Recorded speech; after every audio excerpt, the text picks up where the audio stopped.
ज्ञानवापी मशीद प्रकरणामुळे अख्खा देश ढवळून निघालेला आहे. वाराणसी कोर्टात आणि सुप्रीम कोर्टात एकाच वेळी सुनावणी चालू आहे. वादी आणि प्रतिवादी दोघेही वेगवेगळे दावे करतायत, पण त्या दाव्यांमध्ये किती तथ्य आहे त्यासाठी आपण आज बोलणार आहोत. रिसर्चर प्रोफेसर राणा सिंह आपल्यासोबत आहेत. प्रोफेसर साहब, बहुत बहुत स्वागत है एबीपी माझा में आपका. धन्यवाद.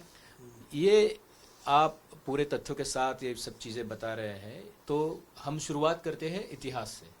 तो यहाँ पे शुरुआती दौर में था क्या और बदलते बदलते हो क्या गया? पहला तो ये है कि अभी तक बहुत कुछ स्पष्ट नहीं है किसी इतिहास से कि प्रथम मंदिर या छोटे रूप में भी कहाँ शुरू हुआ था. तो ये कल्पना की जाती है, मान्यता है कि विश्वेश्वरगंज के पास या राजघाट में एकदम उत्तरी भाग में कहीं रहा होगा. लेकिन जो मूल इतिहास शुरू होता है जहाँ से हम 9वीं शताब्दी से इसका प्रमाण जो है आर्कोलॉजिकल है, पुरातत्व से है और वैज्ञानिक दृष्टि से है और पुराणों से वो मेल खाता है. पुराण कहता है कि सीधे वहाँ से ऐसे उतरता है ढाल, बीच में कोन बनता है, उसके ऊपर शिव का मंदिर है और वहाँ से देखेंगे तो तीन ओर जल दिखाई देता है. तो इस तरह से जब देखा गया तो पता लगा वो केवल रजिया मास ही हो सकता है. रजिया मास जो पहले मैंने 1223 में तो समाप्त कर दिया गया. तो 9वीं शताब्दी से लेकर 12वीं अंत तक यहाँ मंदिर था जो कुतुबुद्दीन ऐबक ने 1194 में उसे गिरा दिया. पहला डिस्ट्रक्शन जो रिकॉर्डेड है 1194 का है. उसके बाद आप ये पाएंगे कि 30-32 सालों बाद जब तुर्की या जिसे जौनपुर का सल्तनत कहते हैं उनसे ये रजिया थी, रजिया बीबी. तो उसने जो है इस पर आ करके जब उन लोगों का आक्रमण हुआ तो इसने कैप्चर किया, इसके ऊपर जो मस्जिद बना दी जो आज भी मस्जिद है वो. अब वो होता है कि उसमें के रेमिनेंट्स कहाँ गए ये क्लियर नहीं है, लेकिन कुछ की आइडिया है कि बाद में कहीं सेव किए गए थे. जो आदि विश्वेश्वर नाम का एक मंदिर ठीक उसके पीछे है, उसमें कुछ चीज़ें ऐसी हैं जो लगती हैं कि ऐसी होंगी, लेकिन अभी भी इसको सत्यापित नहीं किया सकता. अब स्टोरी ये चलती है कि तब अकबर के काल में जो ये बात तय हुई कि मान सिंह के द्वारा जो जयपुर नरेश थे और उनके मिलिट्री कमांडर थे उन्होंने पैट्रोनाइज किया, क्योंकि आदि विश्वेश्वर भी उन्होंने ही बनवाया.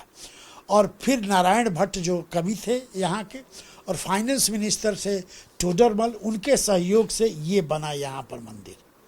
पूरा मंदिर ये बना जो 3 नंबर आप ये देख रहे हैं, ये देख रहे हैं. तो ये यहाँ से समाप्त हो गया. इसके बाद जो है करीब 200 मीटर दक्षिण में आकर के मंदिर ये बना.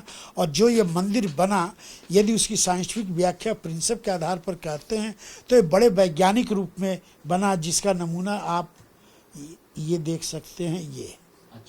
ये है वो डिज़ाइन जिसके आधार पर ये बनाया गया, जिसे प्रिंसिप ने फिर 1831 में इसे छापा है. इस तरह से ऐसा रहा होगा. और आधार केवल कल्पना नहीं है, जितने भी वहाँ पाए गए रेमिनेंट्स उसको जोड़कर इसने डिज़ाइन ये बना दिया था. तो पूरे अवशेष जोड़कर डिज़ाइन जोड़कर उसने डिज़ाइन बनाया. और पीछे जो है ये रह गया, इतना अवशेष छोड़ दिया गया. तो इसकी 2 बातें कही जाती हैं. पहली बात तो ये कि ये इतना नाखुश क्यों था कि बनारस के प्रति, तो वो था कि दारा शिकोह का जो उसके बड़े भाई थे और हिंदुओं में जिसका इतना सम्मान था उसको लोग ऋषि कहते थे कि इसके पास जो है इस तरह से देवतुल्य कोई है. अदरवाइज ये उपनिषद का क्यों करे, संस्कृत पढ़ के पर्शियन में पूरा पोइट्री कर रहा है. और शाहजहाँ डिक्लेयर कर चुका था कि हमारा वसीयतनामा के हिसाब से वो बड़ा भाई भी है और इतना ज्ञानी भी है. तो एक तो ये था. और इसके मन में था कि जब तक वो रहेगा मैं तो हो नहीं सकता. बाद में आप जानते हैं कत्ल करा दिया, इलाहाबाद जाते हुए उनको बनाया हमारा, फिर कत्ल और उनके सर को घुमवाया कि लोगों में टेरर हो. तो वो कहानी चलती. दूसरा ये चलता है कि वो एक कट्टर मुसलमान था जो कुरान को अपने ढंग से व्याख्या करता था. तो उसका ये कहना था कि कभी भी यदि कोई काफिर जो हमारे धर्म को नहीं मानता है कहीं भी ऐसे मीटिंग करता है, कुछ करता है, यदि वो कन्वर्ट हो जाता है तो ठीक, नहीं तो सर कलम कर.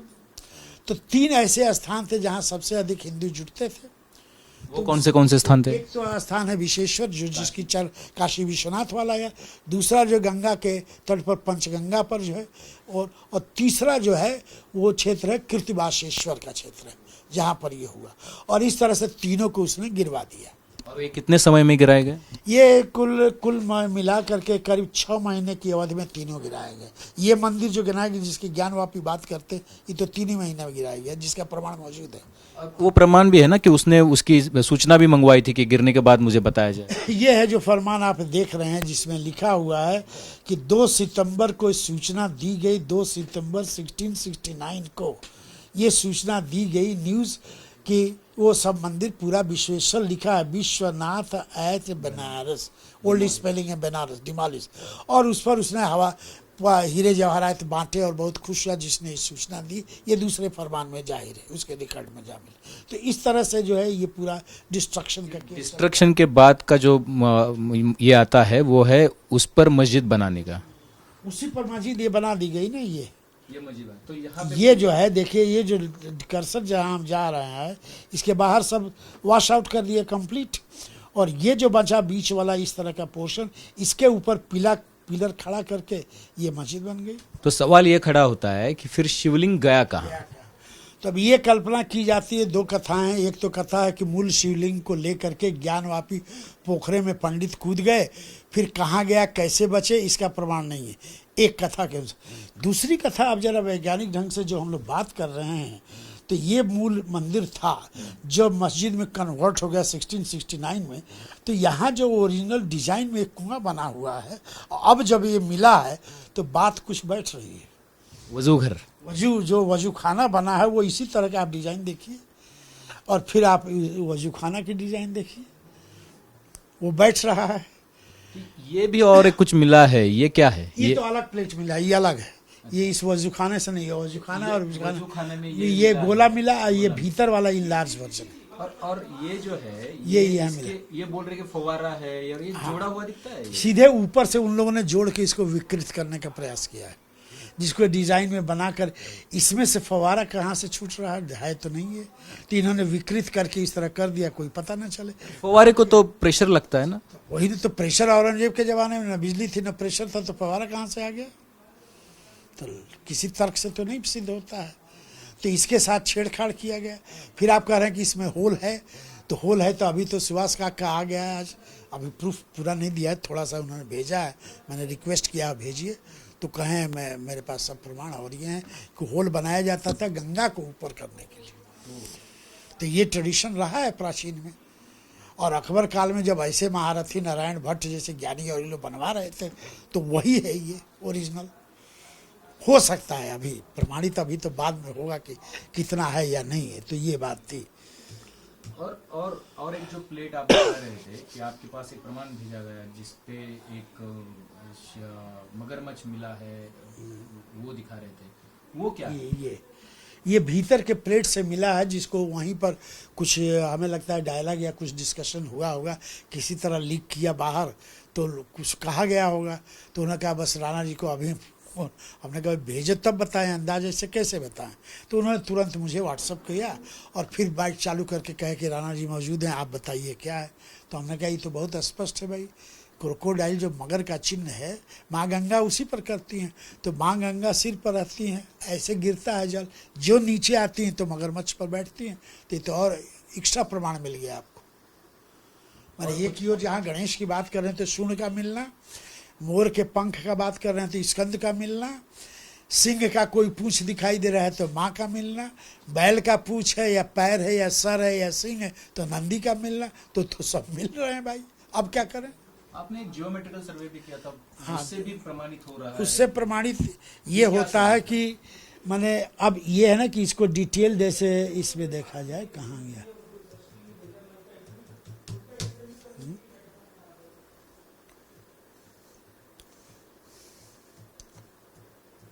ये, आप देखिए इसकी ज्योमेट्री, कहीं भी 1 मिलीमीटर का फर्क नहीं है। देख रहे हैं अलाइनमेंट, देख रहे हैं किस कोण पर कौन जा रहा है, सारी लाइनें इस तरह जा रही हैं। ये हम नहीं बता रहे हैं, ये तो विज्ञान बता रहा है। तो इसीलिए जेम्स प्रिंसेप कहता है कि साधारण मंदिर था ही नहीं, इसके बेसमेंट में जिसे कॉस्मोग्राम शब्द एक नई रचना, उसने नया शब्द दिया कि दिस इज ए बेसिक कॉस्मोग्राम। ये ब्रह्मांड को दिखाने के, ये याद गिने आप कितने खाने हैं, एक ईयर में तो 27 है, इधर से बोलेंगे 27 मीन्स 27, तो इसका मतलब है 27 नक्षत्र होते हैं। तो 27 नक्षत्र ऊपर और 27 नक्षत्र इत्र, तब ये डिज़ाइन बनी हुई है। तो ये मंदिर केवल ऐसा ना था, ये तभी संभव था जब अकबर का तो केवल आज्ञा थी, लेकिन मान सिंह बहुत बड़े शिल्पकार थे, स्कल्पचर और ज्योतिष के ज्ञाता थे, ऑब्जर्वेटरी उन्होंने बताई। पहली हिंदू ऑब्जर्वेटरी भारत में जो 4 जगह है उन्हीं की बनाई है, जय सिंह सेकंड, मान सिंह नाम था उनका, बनाई है। तो जो निश्चित है कि ये चीज़ें उस रूप में ये बनी होगी, जो कालांतर में समाप्त होकर जब टूट गई तो वो बात खत्म हो गई। तो एक ये तो पहला ये है। दूसरा इसका साइंटिफिक ये है कि ज्ञानवापी का इतना महत्व क्यों, तो उसको ग्रेविटेशन थियरी से जब देखा गया तो ये माना गया कि जहाँ जियो मैग्नेटिक फोर्स सबसे अधिक होगी वहाँ मूल मंदिर होगा, जिसे हम नाभि कहते हैं, या इंग्लिश में आर्किटेक्चर में एक्सिस मुंडी कहते हैं, वो ज्ञानवापी में आ रही है। तो ज्ञानवापी को ये कहना कि बाद में एडजस्ट है, ऐसा नहीं है। अब यहाँ कई सवाल खड़े होंगे, फिर सवाल खड़ा होता है कि ज्ञानवापी को जब आप ये कह रहे हैं तो ये जरा बताइए तब ये क्या है। जब ज्ञानवापी यहाँ आई, ये नहीं कहाँ गया मैं तो हूँ, हाँ ये तो ज्ञानवापी तो यहाँ है, ये आप मूल कह रहे हैं, और ओरिजिनल मस्जिद ये माने मंदिर ये तो कहाँ बैठ रहा है। तो ये तर्क है आपका। ये कहा गया है कि वापी केवल कुआं के रूप में नहीं था, ये लो लैंड था पूरा। जो दूसरे लोगों का कहना है कि वो कूप शब्द ज्ञान कूप नहीं है, ज्ञान वापी।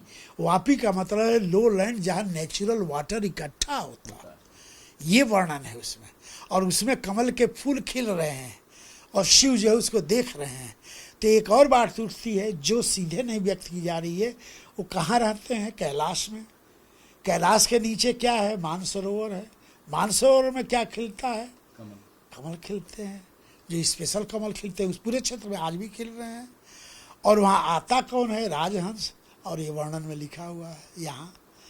तो ये भी तो बात तर्क से बैठती है कि शिव का वहाँ आराधना क्षेत्र है, और ये जो है यदि वो कैलाश बनता है सबसे ऊपर पर, तो ये वापी बनती है, और बाद में संकुचित होके वो ज्ञान वापी का छोटा रूप रहेगा, लेकिन वापी शब्द वजहों के तो रह गया। ये एक व्याख्या ये भी की जाती है। यानी ऐसा है कि प्रमाण तो मिल गया है सब, अब बस स्थापित होना बाकी है।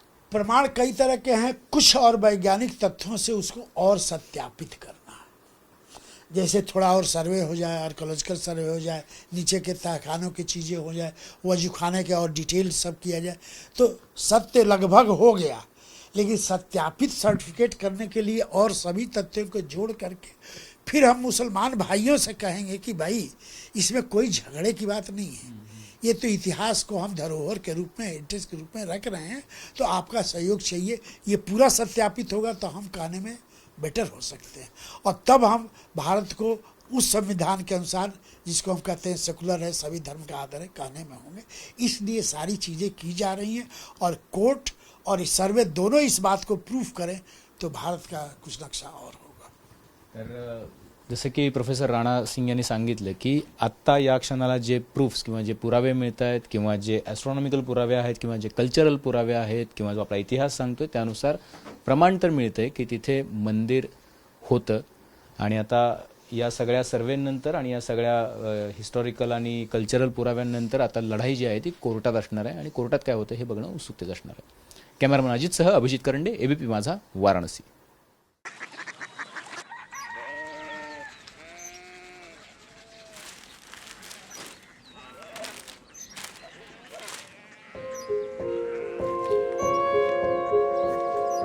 बाबा बाबा Korea city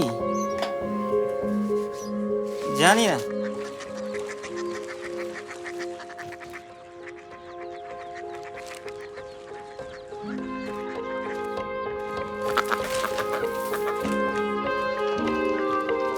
Korea city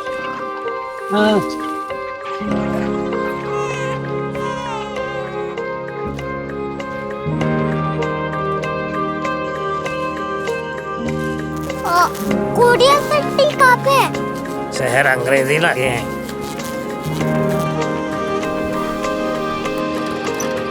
Korea city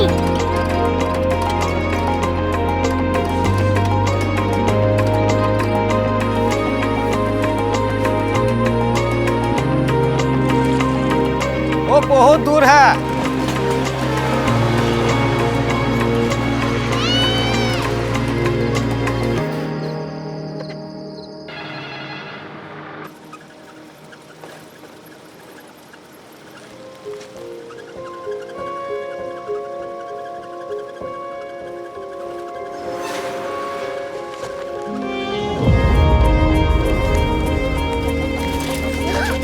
Korea city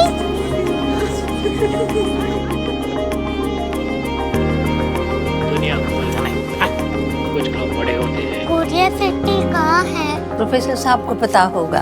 हो, ये छोटा वाला ग्लोब लगता है और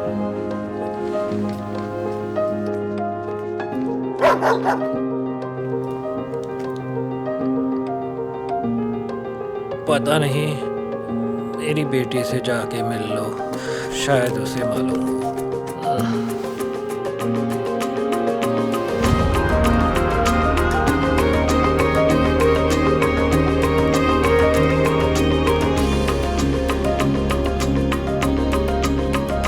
हाय, बाबा ने भेजा है। Come here. Korea city Korea city नहीं, क्यूरियोसिटी। वो क्या? That's what brought you here. जो तुम्हें यहाँ तक ले आया। क्यूरियोसिटी।